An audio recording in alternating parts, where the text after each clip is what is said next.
नमस्कार दोस्तों, मैं यानी दीपिका एक बार फिर से हाजिर हूँ आपके लिए अपने बचपन की यादों के दिलचस्प किस्से लेकर। आज की याद में कोई किस्सा तो नहीं है, लेकिन ये यादें एक मौसम से जुड़ी हैं।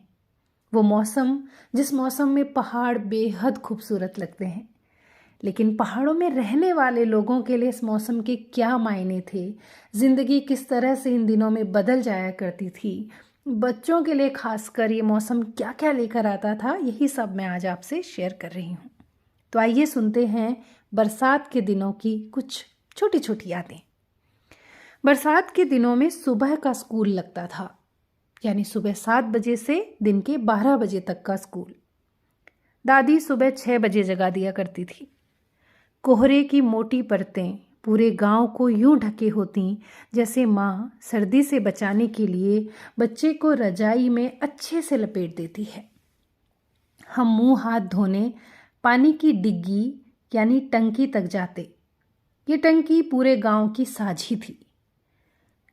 उस टाइम पर हर घर तक नल नहीं पहुंचे थे, इसलिए सबको पानी लेने के लिए इसी टंकी तक जाना पड़ता था। हाँ, गर्मियों में अगर हमें पीने का पानी चाहिए होता था तो हम पंदेरे तक जाते थे, जिसके किस्से मैं आपको पहले सुना चुकी हूँ। तो टंकी तक जाने के रास्ते में हम अपना मुंह कसकर बंद रखते कि कहीं कोहरा न घुस जाए।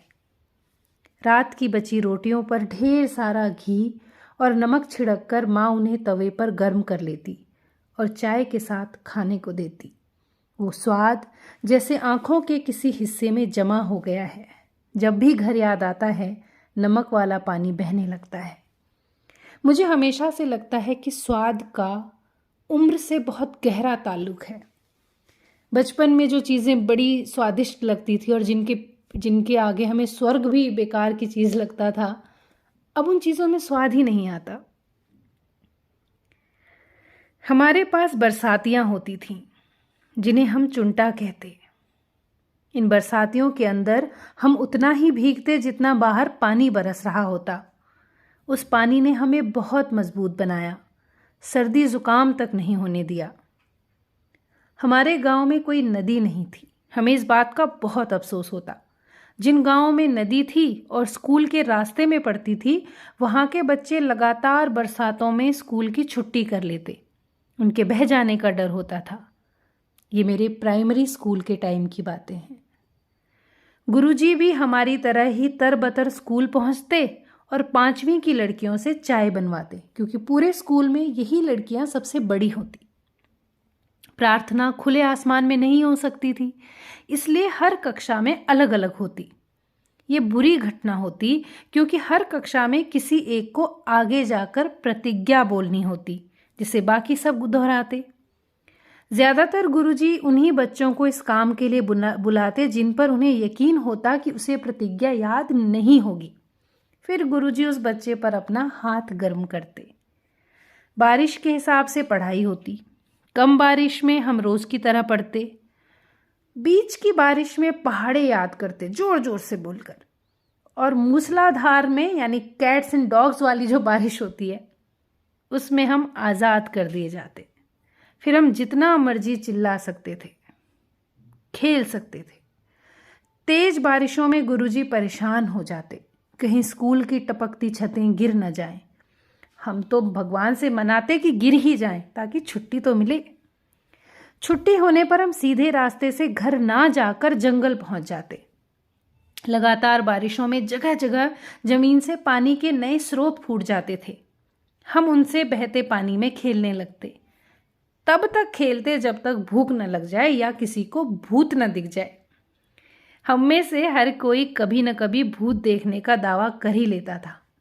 जिसमें सच कितना था ये हम जानते थे, लेकिन फिर भी घर को भाग जाते थे। बारिशों में हमारी माँ और उनकी सहेलियों को आराम रहता था।